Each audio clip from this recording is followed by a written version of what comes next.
Property में क्या पढ़ रहे थे? ऑक्सीडाइजिंग प्रॉपर्टी क्या होती है? ऑक्सीकारक गुण क्या बताया था मैंने? जो क्या करते हैं ऐसे यौगिक जो नौचार ऑक्सीजन रिलीज करते हैं, क्या करते हैं वो? Nascent oxygen. फिर ये ऑक्सीजन आधार को ऑक्सीडाइज जुड़ जाती है और यौगिक का परिवर्तन हो जाता है ना। और मैं आपको बता दूं कि ऑक्सीकारक वे होते हैं जिनका अपचयन क्या होता है? प्रोडक्ट। जैसे यहाँ क्रोमियम पे +6 चार्ज था, जो यहाँ बनता था क्रोमिक अम्लीय माध्यम में हमने क्या कहा था?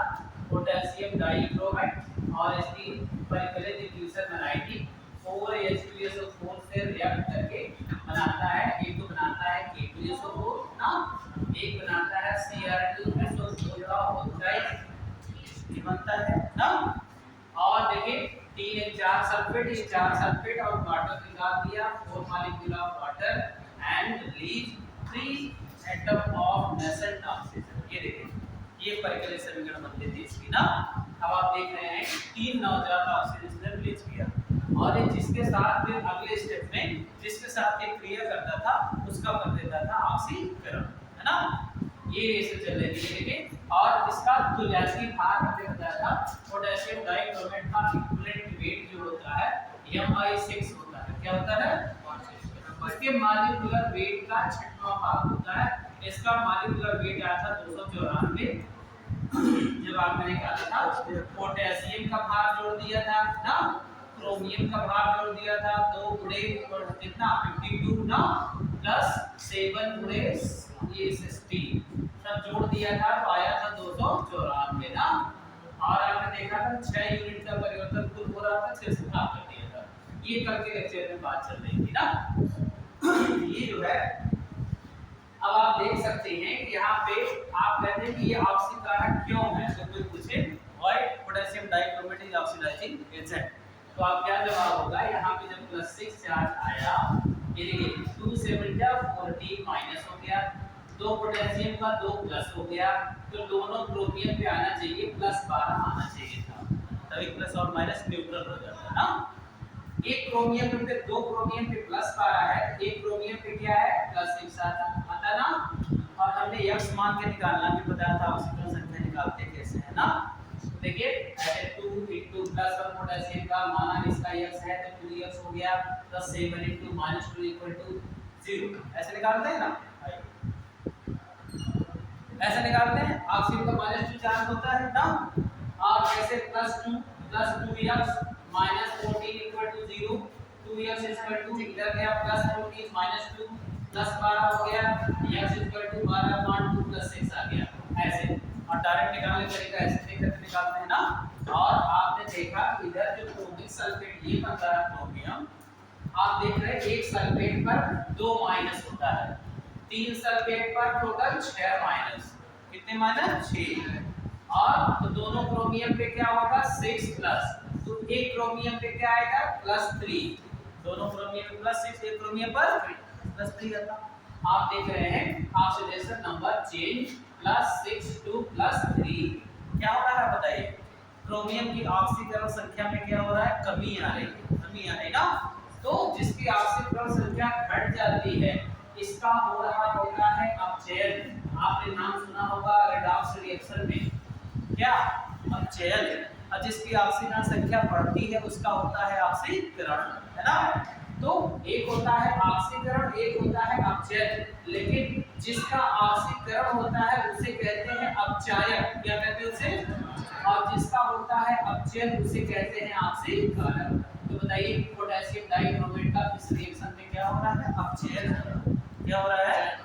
तो ये पदार्थ क्या हो गया? ऑक्सीकरण। अगर कहते हैं पोटेशियम डाइक्रोमेट ऑक्सीकारक की तरह व्यवहार क्यों करता है तो आप कहेंगे अम्लीय माध्यम में या क्रोमिक सल्फेट में चेंज हो जाता है जिससे ऑक्सीकरण संख्या में कमी हो जाती है ना, 6 से घटकर 3 हो जाती है एक क्रोमियम पे ना।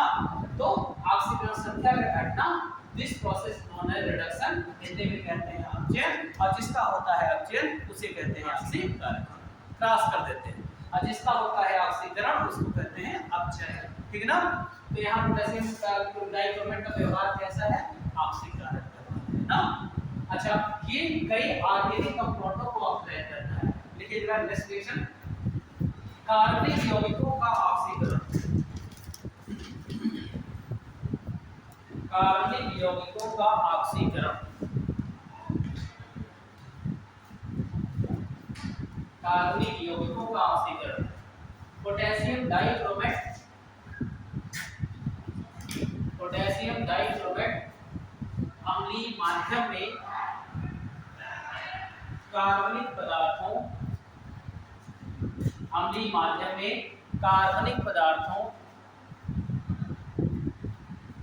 जैसे, कार्बनिक पदार्थों जैसे एल्कोहल, एल्कोहल,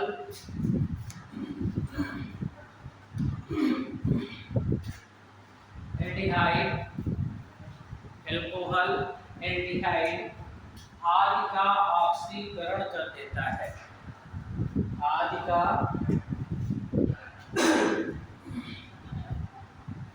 ऑक्सीकरण कर देता है।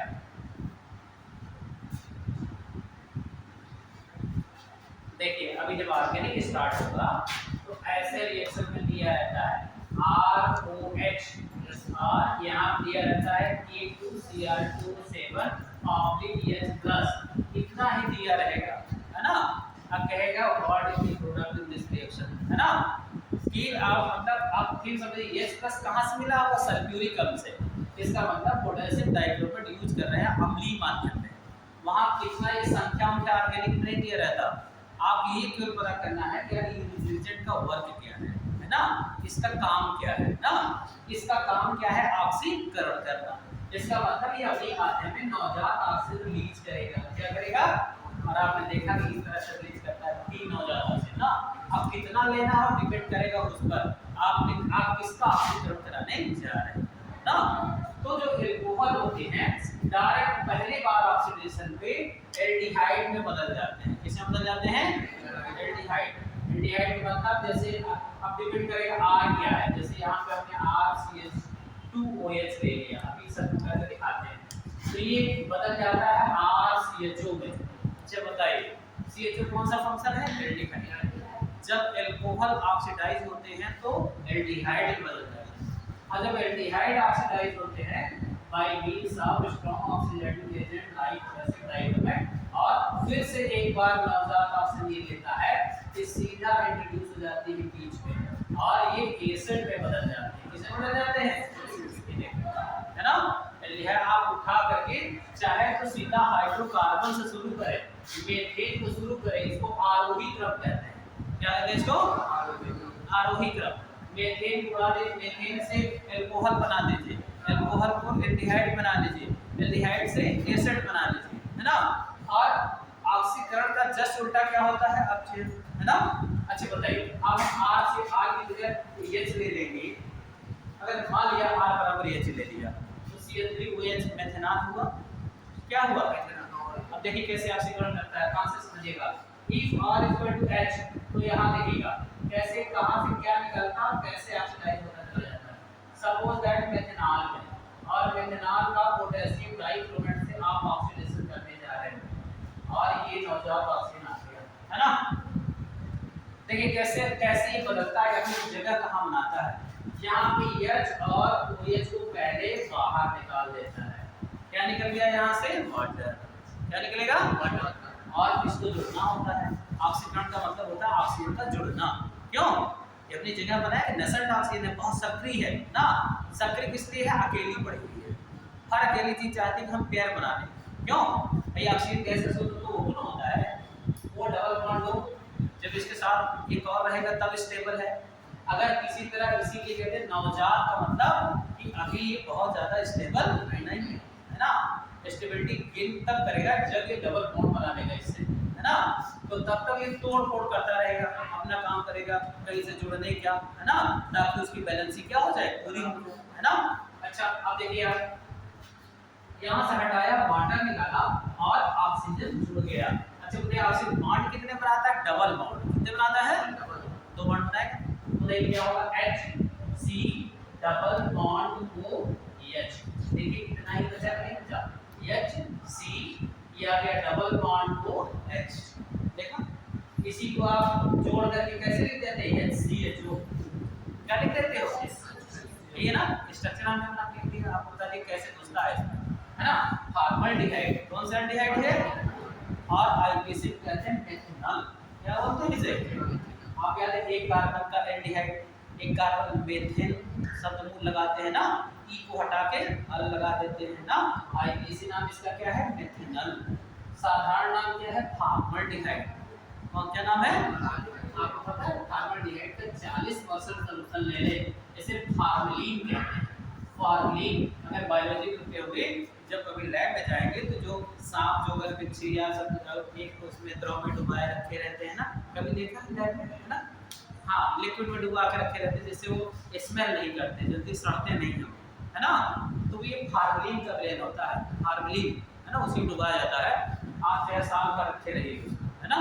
डिकम्पोज बॉडी डिकम्पोज नहीं होती। अगर मनुष्य की भी बॉडी, आपको पता है जैसे राजा दशरथ जी मर गए तो जब तक भरत जी नहीं आ गए थे उनकी लाश को सुरक्षित रखा गया था ना, तो जो जड़ी बूटियों का जो अर्क होता है उसमें ये इसी की माध्यम फॉर्मलिन, है ना? ये बॉडी को बैक्टीरिया से डिकम्पोज नहीं होने देते, है ना? लंबे समय तक वो नमूना सुरक्षित रहता है। इसी के लिए होता है फॉर्मलिन का 40% लेने, है ना? ये पूछा गया है 40% of formalin solution is known as, है ना? अब जरा आपने दे दिया, है ना? तो ये क्या है वो? As used as insecticide, herbicide, तमाम प्रकार दे दिए ना, जीवाणुनाशक, है ना? या प्रिजर्वेटिव, प्रिजर्वेटिव मतलब जो सुरक्षा प्रदान करते हैं ना। अब देखिए, अब ये पहला इसको समझ गए कैसे अल्कोहल एल्डिहाइड में बदल गया, ये एक कॉमन रिएक्शन, ये अल्कोहल बदल गया एल्डिहाइड में ना। अच्छा, फिर से जब एक बार ऑक्सीकरण होगा, पोटेशियम डाइक्रोमेट लगाया, इसका मतलब समझिए कैसे ये एक्सप्रेस किया जाता है, नीचे ऐसे लिखा जाए, इसका मतलब क्या होगा, है ना? आप ये जो भी इनऑर्गेनिक में चलता है तो चार बैलेंसिंग और ये सब चलते हैं, ऑर्गेनिक में कांसेप्ट चलता है, इस रिजल्ट का वर्क क्या है तुरंत मान लीजिए बदल जाएगा, इसका काम क्या है ना? अब देखिए आप फिर क्या करेगा। अच्छा, अब इसको और कहीं जगह घुसने की तो है नहीं, आप बताइए कार्बन का 4 पार्ट पूरा है ना, तो बताइए अब इसकी जगह कैसे बनेगी? या तो ये यहाँ आएगा, बीच में घुसेगा, यहाँ घुसेगा, और इसको 2 बॉन्ड बनाना है। कितने बॉन्ड बनाना है? 2 बॉन्ड बनाना है। ये इसको कर देगा किनारे और ये घुस जाएगा एक बॉन्ड के बीच में, तो क्या हो जाएगा जरा देखिए, HC डबल बॉन्ड OH,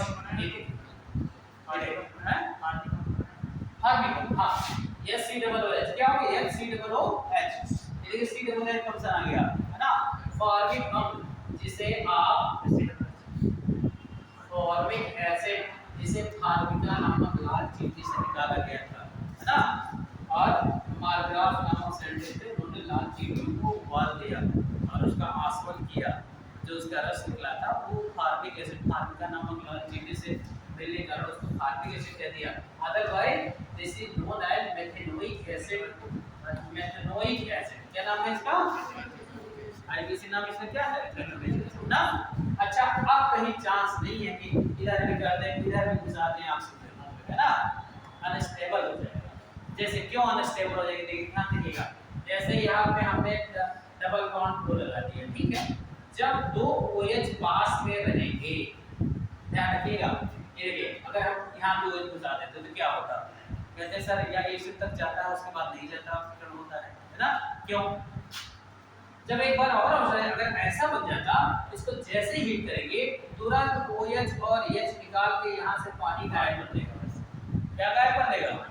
और ये रह जाएगा compound unstable CO2 carbon dioxide gas बन जाएगा। देखिए क्या क्या उड़ेगा, एक बना HOH वाटर ना, और क्या बचा CO2, तुरंत ये कार्बन डाइऑक्साइड बन के गैस हो गया, पानी बन के हीट से क्या हो गया, उड़ गया। ये कंपाउंड की स्टेबिलिटी खत्म, है ना?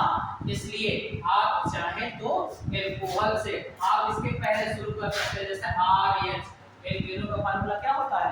RH। एक बार आप रिलेशन कर दीजिए पोटेशियम डाइक्रोमेट से, बदल जाएगा ROH। किससे बदल जाएगा? यानी एल्कीन बदल जाएगा अल्कोहल, किससे बदल जाएगा? अब फिर अल्कोहल का ऑक्सीकरण करने पर एल्डिहाइड, एल्डिहाइड का ऑक्सीकरण करने पर एसिड, है ना? अब इसका जस्ट उल्टा करते जाइए रिएजेंट लगा करके ना, तो आप फिर वहीं पहुंच जाएंगे जहां से आप चले थे। जैसे इसको हम ऑक्सीजन दे दें, हाइड्रोजन दे दें, बताइए 2 हाइड्रोजन दे दें, लिथियम एल्युमिनियम हाइड्राइड लगा कोई एक चेन का रिजल्ट हो गया, आपके पास बहुत सारे रिजल्ट बताएंगे। अभी ये इसका वर्क दे दे, दो हाइड्रोजन इसको दे दे तो बताइए H और OH, एक H एक OH लेके पानी निकल जाएगा, एक OH बचा यहाँ जुड़ जाएगा, HC डबल बॉन्ड OH हो जाएगा, ये आ जाएगा, फिर से रिएक्ट कर जाएगा। क्या बन जाएगा? एक H लेगा, इसका OH गायब करने में एक H यहाँ पे जुड़ेगा, बताइए किसमें कन्वर्ट हो जाएगा? एल्डिहाइड में ना। अच्छा फिर से यहाँ से बताइए दो H ले दें तो क्या होगा? एक H जाएगा O के साथ, ये बॉन्ड जुड़ जाएगा OH, और एक H यहाँ लग जाएगा, CH3OH बन जाएगा। क्या बन जाएगा? CH3OH, है ना। अब ये सब रिएक्शन को स्ट्रक्चरल फॉर्म में कंडीशन में पूछता है। देखिए जैसे ऐसे दे दिया,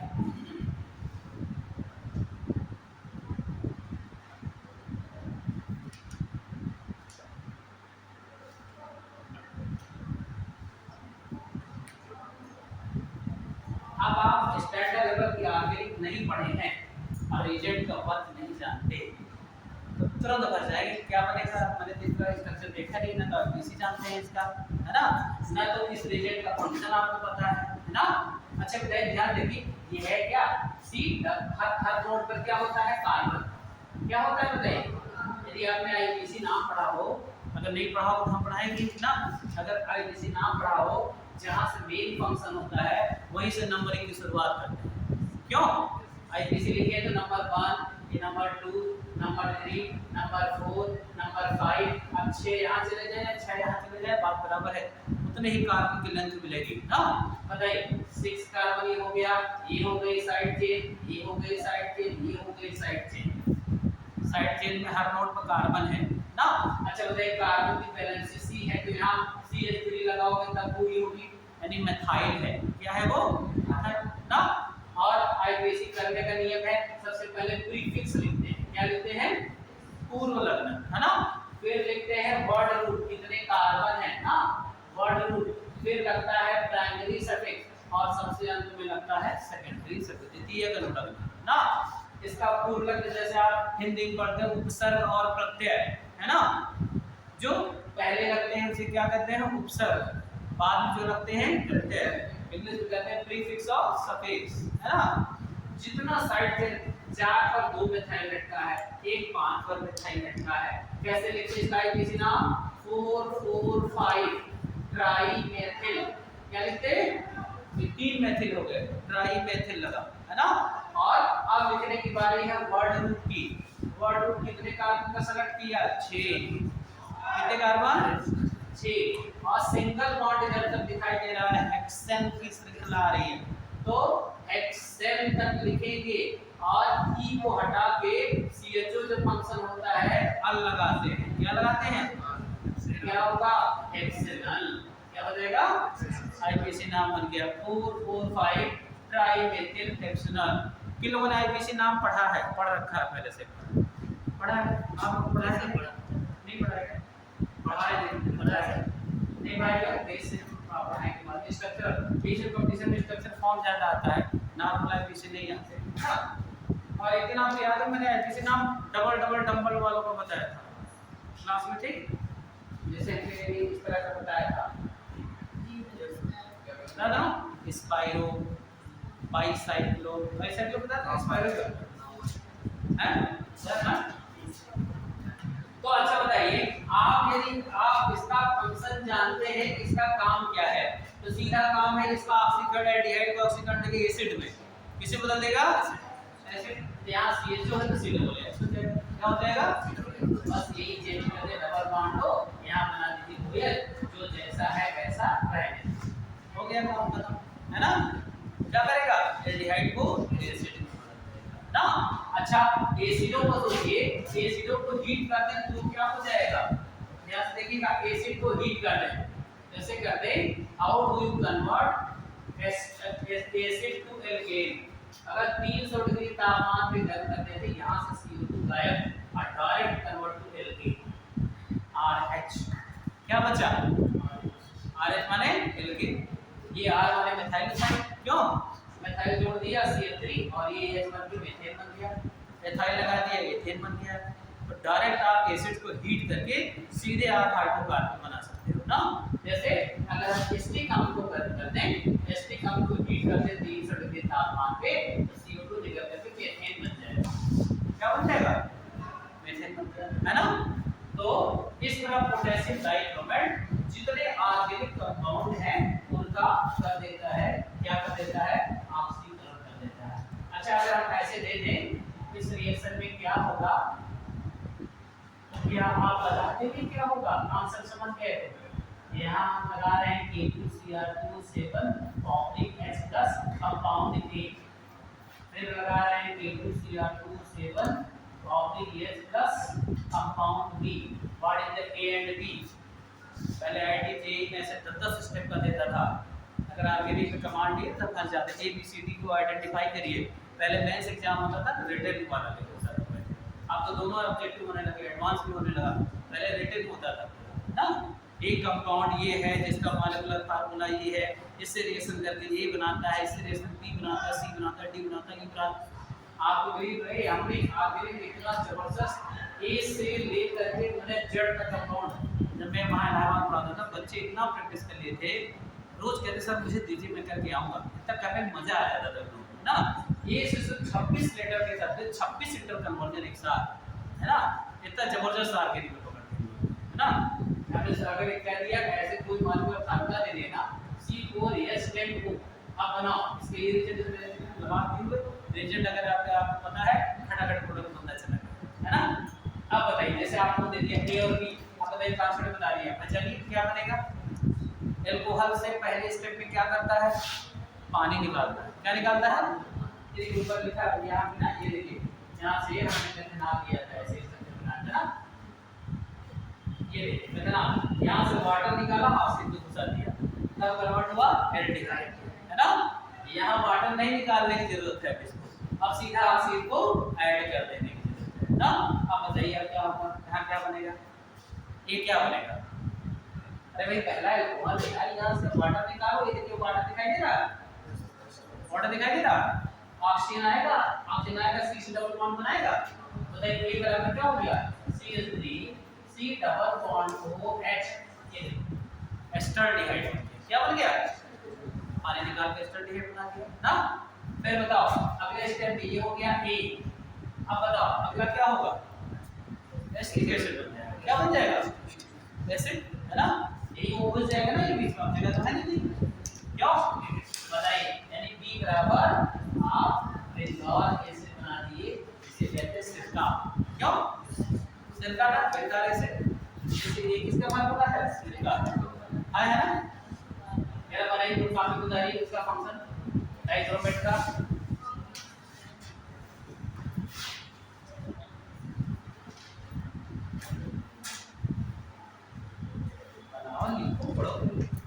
इसी कर रहे हैं बिना काम के लिए 60% आना है कंडीशन मार्केट इनको टीजीटी बीजेटी 60%, टीजीटी बीजेटी कुछ भी देना हो, ऑर्गेनिक बेकार है तो कभी सिलेक्शन नहीं हो सकता।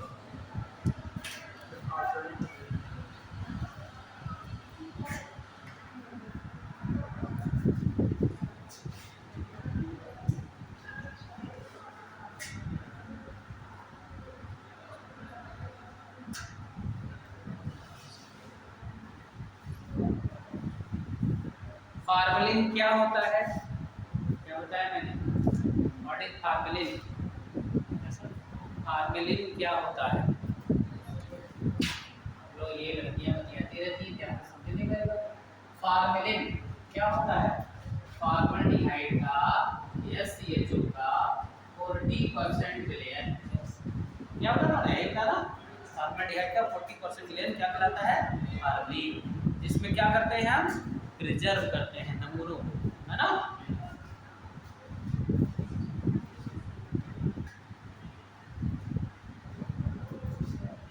बना लिया?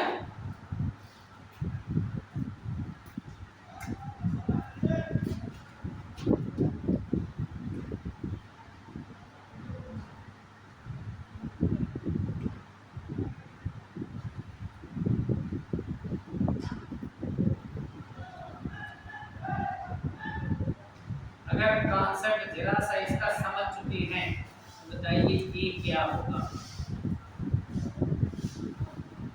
अच्छा पहला वाला कंपाउंड जो दिया है मैंने, ये एल्कोहल है ना, क्या है, क्या दिखाई दे रहा है, एल्कोहल है ना, वो इस लगा है एल्कोहल। द्वितीयक एल्कोहल क्या है, प्रोपेनॉल 2, ऑल की पोजीशन क्या है 2 ना, प्रोपेनॉल 2 एल्कोहल है एक ना। अच्छा ये रिएजेंट क्या करता है, एल्कोहल को बदल देता है, या तो एल्डिहाइड में बदलेगा या तो अब एक और परिवार तैयार होने वाला है प्राइमरी। ये अगर एल्कोहल प्राइमरी है तो एल्डिहाइड बनाता है, एल्कोहल द्वितीयक है कीटोन बनाता है। आपको सोचिए पहले स्टेप में एल्कोहल से पानी बाहर करता है ना, बताया मैंने, पानी बाहर करने के चांस कहां से है, ये देखिए OH और ये H, आंसर समझिए ये से निकालेगा पानी, क्यों। अच्छा अब ऑक्सीजन जोड़ने के चांस कहां है, यहां तो गलत से दोनों कार्बन पूरी है, यही से गायब हो रहा है, इट मींस यही कार्बन डबल बॉन्ड बनाएगा, ऑक्सीजन को लेगा ना, क्या बना दिया ध्यान दीजिए CH3CO CH3, यानी ये एल्डिहाइड तो बनाता है साथ में कीटोन भी बनाता है, क्या बनाता है। अगर द्वितीयक एल्कोहल होगा तो ये रिएजेंट क्या करेगा, सीधे डायरेक्ट कीटोन में चेंज कर देगा, है ना। प्राइमरी एल्कोहल होगा एल्डिहाइड बनाएगा, है ना। और आपका नाम आपके यहाँ पे कई बार एप्लीकेशन का नाम पूछा है प्रोपेन 2O, क्या नाम है इसका एप्लीकेशन, और कॉमन नेम है एसीटोन, और इसे भी महिलाएं यूज करती है एज थिनर, थिनर का नाम क्या नाम, इसे नेल पॉलिश रिमूव करते हैं, है ना, थिनर, है ना। तो यही कंपाउंड है एसीटोन, बहुत ज्यादा ये वोलेटाइल भी होता है, ठंडा ठंडा लगेगा, कभी नेल पॉलिश लगे देखिए दूसरी स्मेल आती है ना, है ना, और बड़ा अच्छा महकता है ना। हाँ ये बना देता है, सेकेंडरी एल्कोहल बना देता है कीटोन में।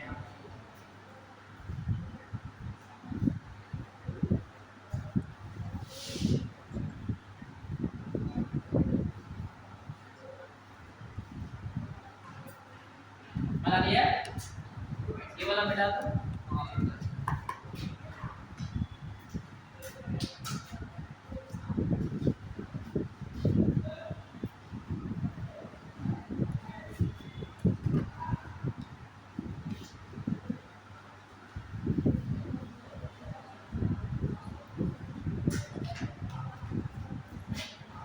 reaction with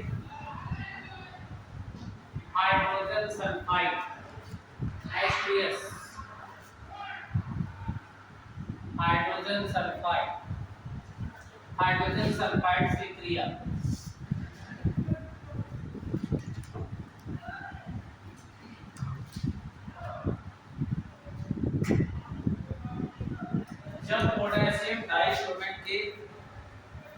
जब पोटेशियम डाइक्रोमेट के अम्लीय विलयन में, पोटेशियम डाइक्रोमेट के अम्लीय विलयन में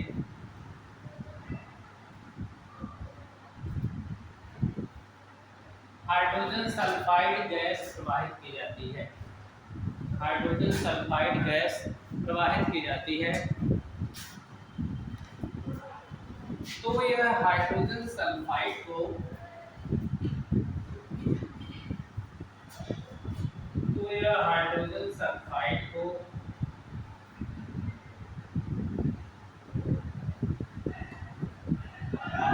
सल्फर में अपचयित कर देती है, सल्फर में अपचयित कर देती है।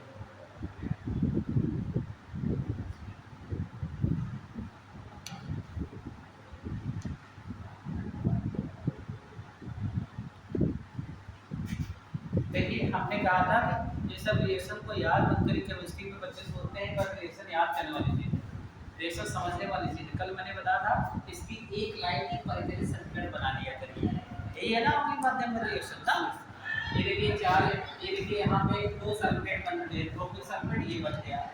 अच्छा इसमें 4H2 दिखाई दे रहा है, 4 मॉलिक्यूल ऑफ वाटर बना के निकाल दिया, 3 एसिड ऑक्सीडेशन हमने कहा परिधि सर्कुलेट को समझ करके रिएक्शन को जोड़ दीजिए ना।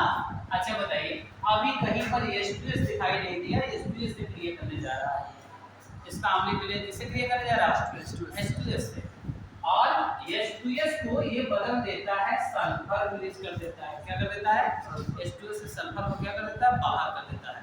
कैसे बाहर करेगा, यहाँ देखिए नवजात ऑक्सीजन यहाँ ले लीजिए जो ये दे रहा है ना इसका। अच्छा अब होगा क्या तेरा, ध्यान से देखिएगा, यहाँ से बन जाएगा H2O, लेके पानी बना देगा। क्या करें, सल्फर रिलीज कर देगा H प्लस H2O, ऐसा कुछ होने वाला है। क्यों? अब बस बैलेंस कर देंगे। कैसे बैलेंस कर देंगे? आप देखिए इधर 3 औजार ऑक्सीजन है, इधर 1 है, तो क्या करेंगे, इस इक्वेशन में 3 से गुणा, लेफ्ट और राइट कैंसिल। क्यों? दाएं बाएं होगा तभी तो कटेगा ना। तो पूरे इक्वेशन में हमको क्या करना पड़ेगा, मल्टीप्लाई बाय 3 और ऐड दिस इक्वेशन। जैसे आयन इलेक्ट्रॉन मेथड में और उसमें करते थे ऑक्सीजन संख्या विधि में। अभी जो अगर नहीं पढ़ेंगे तो पढ़ेंगे रिडॉक्स रिएक्शन, है ना। अब देखिए यहाँ देखिए, जब ये 3 से गुणा हो जाएगा, ये 3 और 9 ज्यादा से 3 से कैंसिल हो जाएगा ना। अब इस तरफ वाला इस तरफ करिए, इस तरफ वाला इस तरफ। बताइए, पोटेशियम डाइक्रोमेट हमने लिया है राइट ना। इसमें कुछ गुणा नहीं हो रहा इस इक्वेशन में ना, इस वाले इक्वेशन में गुणा हो रहा है ना। फिर लिया है और H2SO4, फिर अब इधर वाला 3 से इसमें भी तो गुणा होगा ना प्लस 3H2 राइट, है ना। अब इधर वाला पूरा हो चुका है ना। दाएं बाएं आपसे 3 से गुणा, ये 3 इससे कैंसिल, लेफ्ट राइट है ना। अब इधर वाले इधर रखिए जरा, क्या बना, K2SO4 बना क्रोमिक सल्फेट, K2Cr2 और होल साइज। अब यहाँ देखिए, अब बाहर पानी भी कितना होगा, इधर सल्फर भी आया है बन के ना। इधर कितने मॉलिक्यूल सल्फर, पूरी इक्वेशन गुणा हो रहा है 3s, क्या हो जाएगा 3s सल्फर डिपॉजिट ना। और 3 पानी यहाँ से, 4 पानी यहाँ से, 4 3 7। ये देखिए, आपको नंबर ये सब याद करने की जरूरत है कि समझने की जरूरत है? अगर समझ लीजिए तो इक्वेशन पूरा बैलेंस हो गया है ना। लेफ्ट और राइट के बराबर है ना। ये देखिए 4 पानी ऊपर, 3 पानी ये गुणा हो रहा है, जिस तरफ है तो जुड़ गया, 4 3 7 और 3 सल्फर। ये देखिए 3 सल्फर है ना। ये इक्वेशन बन गई। क्या किया इसने, पोटेशियम डाइक्रोमेट के अम्लीय विलयन ने H2S से सल्फर को बाहर कर दिया, है ना।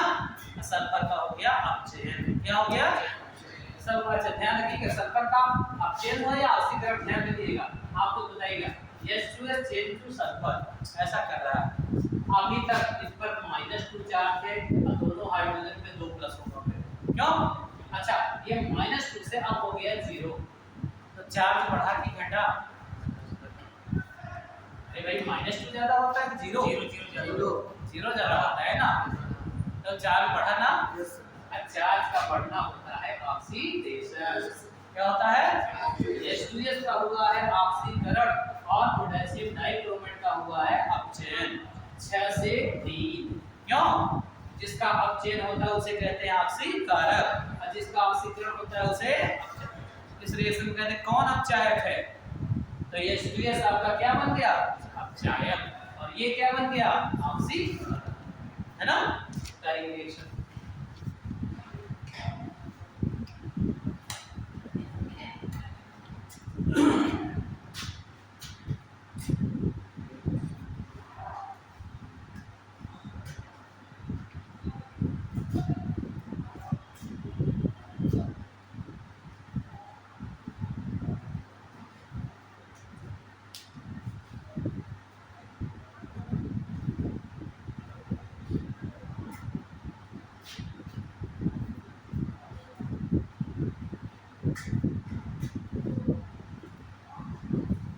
बना लिया।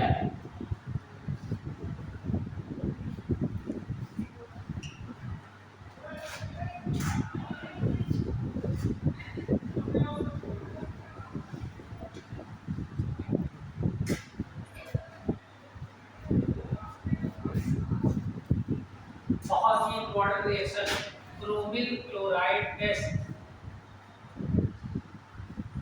Chromyl chloride test, chromyl chloride परीक्षण। ये बहुत इंपॉर्टेंट, बहुत बड़ा ये मेडिकल इंजीनियरिंग में पूछा है। इसका जो प्रोडक्ट बनता है उसका कलर। क्रोमिल क्लोराइड परीक्षण,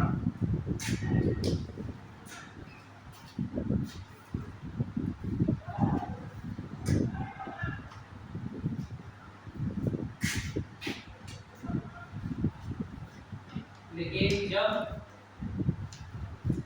पोटेशियम डाइक्रोमेट के अम्लीय विलयन में पोटेशियम डाइक्रोमेट के अम्लीय विलयन में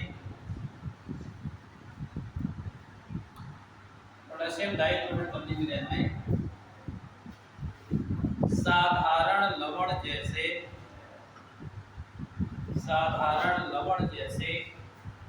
सोडियम क्लोराइड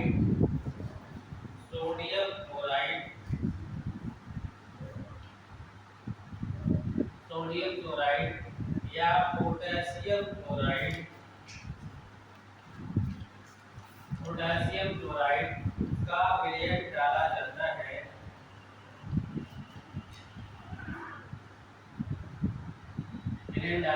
है। तो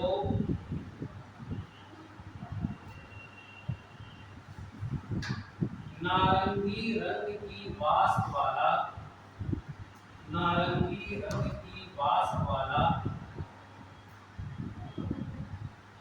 एक यौगिक क्रोमिल क्लोराइड बनता है। क्रोमिल क्लोराइड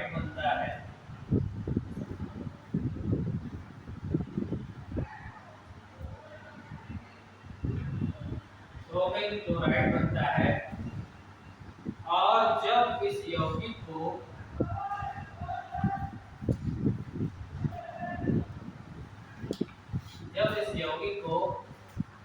कास्टिक सोडा विलयन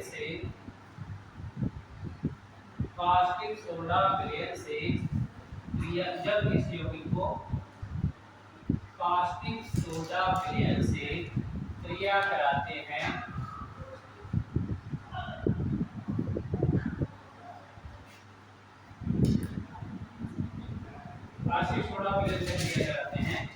तो सोडियम क्रोमेट का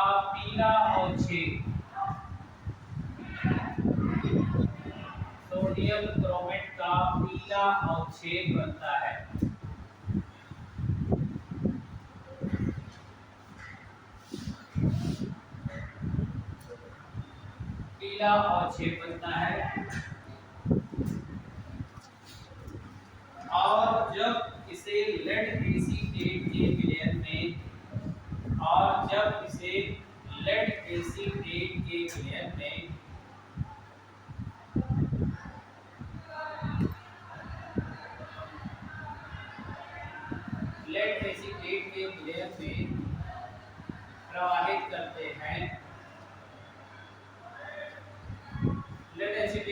प्रवाहित करते हैं तो लेड क्रोमेट का पीला अवक्षेप बनता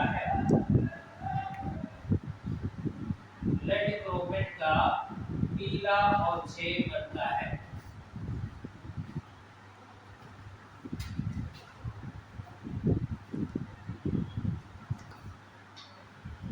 जिससे क्रोमियम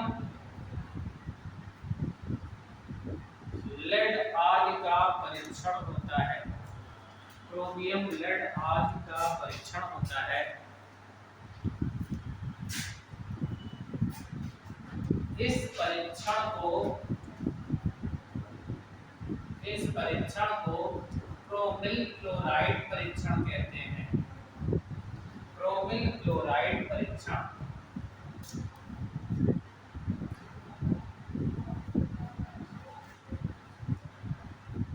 और मैंने कहा कि इसका रंग, इसके जो प्रोडक्ट हैं उनका बहुत इंपॉर्टेंट है कंपटीशन के लिए भी और बोर्ड के लिए भी। मैं आपको बता दूं, ये पूछा जाता है रिएक्शन ना क्या होता है। पोटेशियम डाइक्रोमेट के अम्लीय विलयन में साल्ट का विलयन डाला जाता है, जैसे सोडियम क्लोराइड। सोडियम की जगह पोटेशियम क्लोराइड भी ले सकते हैं, ठीक है ना।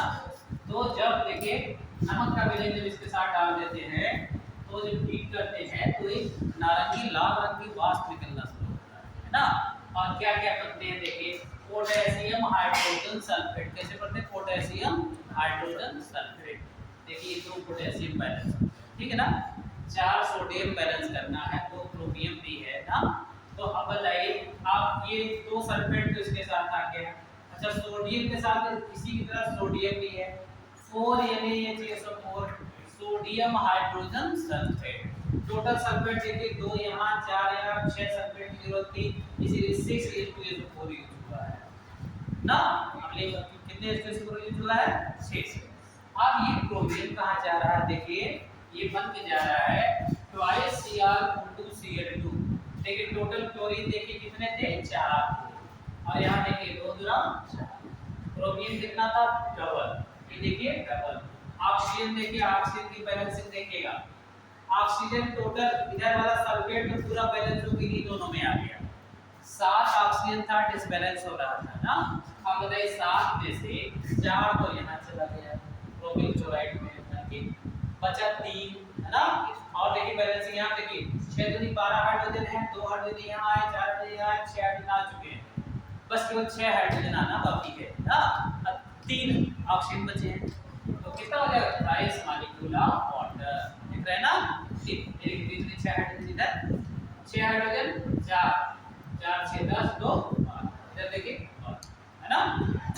ऑक्सीजन 7 आ गए यहाँ देखिए 4 यहाँ 3 यहाँ 7 7। इसी परीक्षण की इसका रंग पूछा गया है नीट में जेईई में है ना कई बार पूछा गया है। क्रोमियम क्लोराइड का रंग किस रंग की वाष्प प्राप्त होती है कौन सा ऑरेंज रेड कलर का वेपर निकलता है क्रोमियम क्लोराइड का नाम है इसीलिए इस परीक्षण का नाम भी है क्रोमियम क्लोराइड। परीक्षण मुख्य रूप से यही ये बनता है क्रोमियम क्लोराइड है ना। फिर ये जो बना हुआ क्रोमियम क्लोराइड है कास्टिक सोडा जो डाल देते हैं तो क्या करता है सोडियम क्रोमेट का येलो अवक्षेप देता है। इसका अवक्षेप का रंग क्या है पीला पीला अवक्षेप ना। और ये निकलता है नमक प्राप्त होता है देखिए 4 है ना 2 यहाँ है 2 यहाँ है ना। और फिर यदि किसी सोडियम क्रोमेट के विलयन में लेड एसिटेट विलयन डाल दें तो लेड क्रोमेट का पीला अवक्षेप मिल जाता है और सोडियम एसिटेट निकल के बाहर। तो आप चाहे लेड का परीक्षण करिए क्रोमियम का परीक्षण करिए ना इस परीक्षण मेन यौगिक ये बनता है इसीलिए इस टेस्ट का नाम है क्रोमियम क्लोराइड परीक्षण।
गया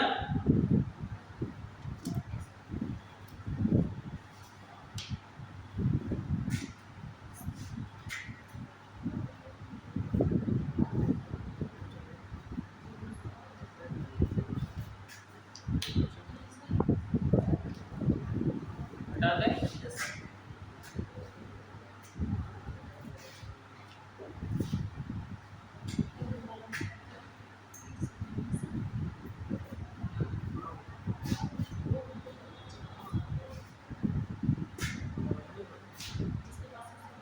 दूसरा कंपाउंड तो बने जा रहे हैं पोटेशियम पोटेशियम परमैंगनेट। अभी तक आप क्या पढ़ रहे थे पोटेशियम डाइक्रोमेट क्या पढ़ा थे आप पढ़े जा रहे हैं पोटेशियम परमैंगनेट जिसे कहा जाता है लाल दवा के नाम से जानते हैं क्या पता है ना लाल दवा। पहले ये मुंह में डाला जाता था छोटे छोटे नहीं ब्लीचिंग पाउडर पे अब यूज करते हैं ज़्यादा ना।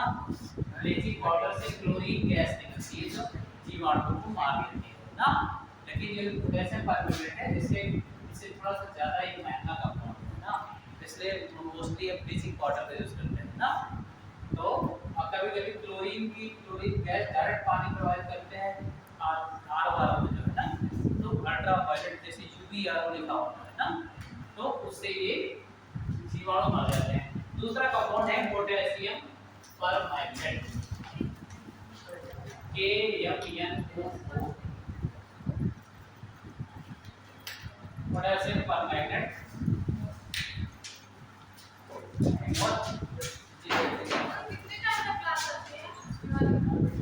थोड़ा सा टाइमिंग चेंज हो गया है, मैंने क्लास 4:30 से 5:30 है, लेकिन 5 बजे तक बच्चे यहाँ रुकते हैं ना, तो फिर दिक्कत ये हो जाती है कि कोचिंग है ना। और अगर आपके ये स्थान चेंज करके उधर आ जाए, गेट पर जो सरस्वती बालिका है वहाँ बच्चे आ जाएंगे। सरस्वती बालिका इंटर कॉलेज, ये गेट पर हमारे लोग पड़ता है, जो संकट मोचन हनुमान जी है उसके थोड़ा सा आगे वहाँ से पेट्रोल पंप नहीं। आज मुझसे सर मांग रहे थे कि ओपिनियन क्या है, हमने कहा उधर हो जाए, वहाँ क्लास में बड़े अच्छे हैं ना। नहीं हम तो यहाँ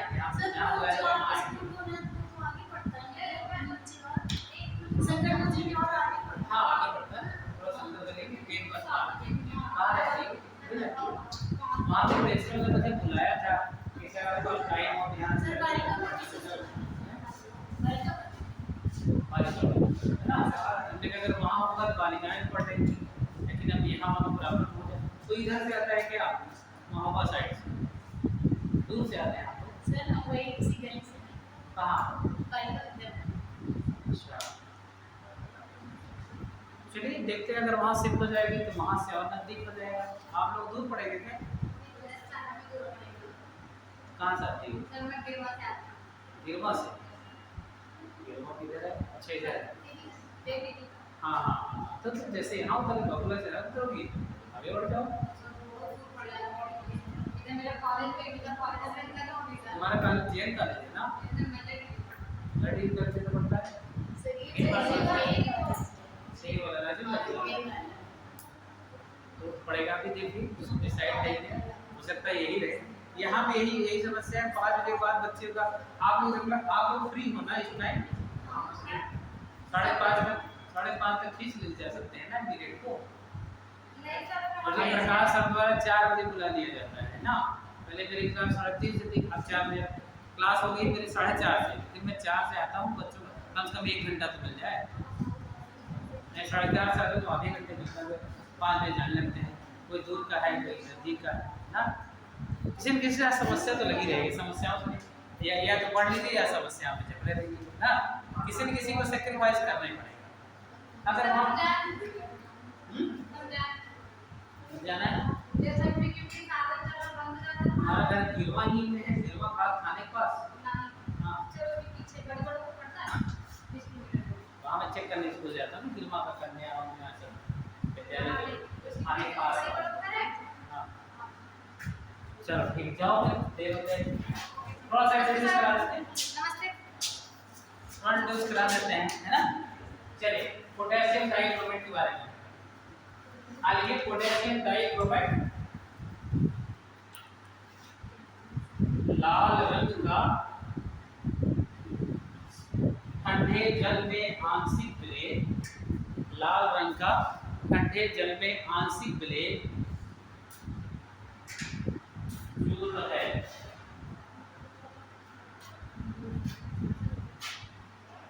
आंशिक विलय चूर्ण है जिसका नाम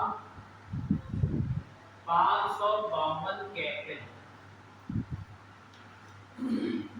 552 केल्विन है।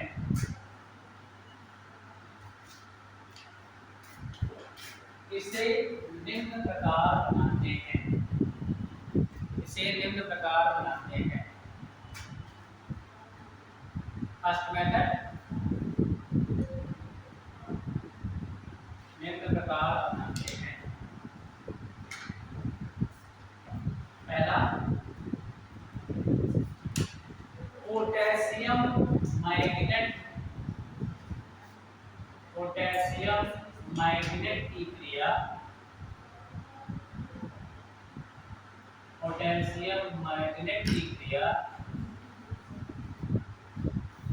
सल्फ्यूरिक अम्ल से कराते हैं।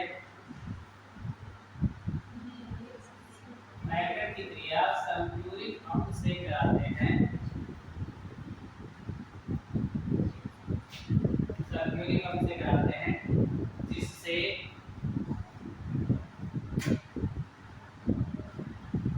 यह पोटेशियम परमैंगनेट में, जिससे यह पोटेशियम परमैंगनेट में बदल जाता है। पोटेशियम परमैंगनेट में बदल जाता है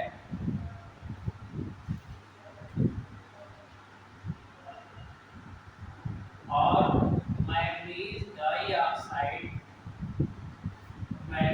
डाइऑक्साइड प्राप्त होता है।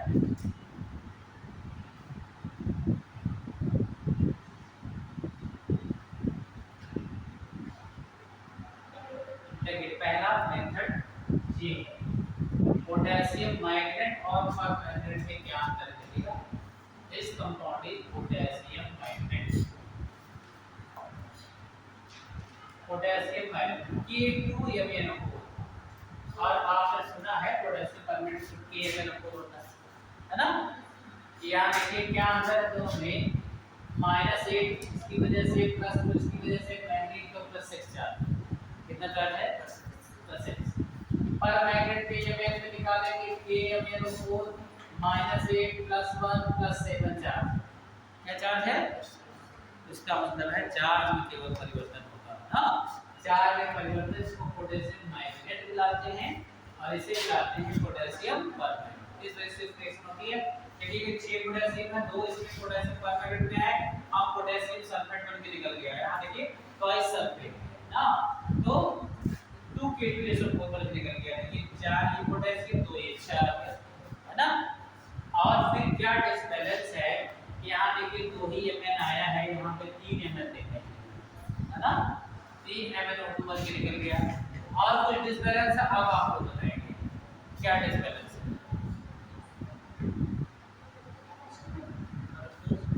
क्या वो डिसबैलेंस है, सल्फेट भी बैलेंस है, इनमें बैलेंस है ना। और यहाँ देखिए अभी तो पहली बार तो हाइड्रोजन नहीं आया है ना, ट्वाइस मॉलिक्यूल ऑफ वाटर निकल जाएगा, तभी ये हाइड्रोजन बैलेंस होगा ना। 2 ऑक्सीजन आ चुका है, 2 ऑक्सीजन इसमें आ चुका है 4, और इधर है कितने टोटल बताइए कितने हैं, ये 12 है, 12 है ना। और अभी आए कितने हैं, ये तो पोटेशियम वाले हैं दोनों। अच्छा नहीं अभी इसमें भी तो आया है ना। बताइए टोटल ऑक्सीजन देखिए सल्फेट का, अब इसको भूल जाइए। अब यहाँ देखिए 8 ये आया है, 8 तो 10 और ये तो 12 चला गए, बैलेंस हो गया है ना। तो इस तरह पोटेशियम मैग्नेट का परिवर्तन परमैंगनेट हो जाता है। आप चाहें तो इस रिएक्शन को क्लोरीन गैस प्रोवाइड करिए, K2MnO4 प्लस Cl2, तो यहाँ पर अगर इसको ट्वाइस ले लीजिए और ये बदल जाएगा ट्वाइस KMnO4।